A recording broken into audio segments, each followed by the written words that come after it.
Името ми е Јосиф Дамјанов и она што вие може да го правите и ве охрабрувам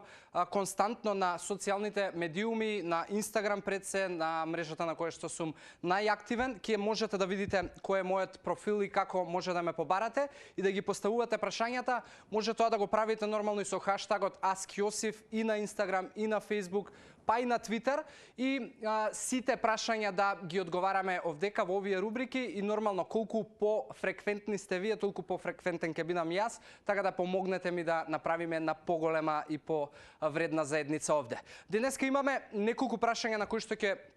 одговараме. Едното е од Стојчевска Симона која што прашува како да се надоместат протеините за време на пост, и Даниела Несторовска која што прашува кој е изворот на протеини за луѓе вегетаријанци. Горе-доле се слични прашањата и девојки, јас би ви одговорил дека најдобриот начин да ги најдете овие одговори и да знаете што да припремате за време на постови е да одите во групи на луѓе кои што промовираат и практикуваат веганска исхрана, од причина што они немаат определба да 40 дена бидат на пост, значи они имаат определба цел живот да бидат на пост, што по мене е одличен избор, но она што многу луѓе се сопнуваат на прашањето пости на овој период е тоа што премногу конзумираат јаглехидрати затоа што isfрлаат месо, isfрлаат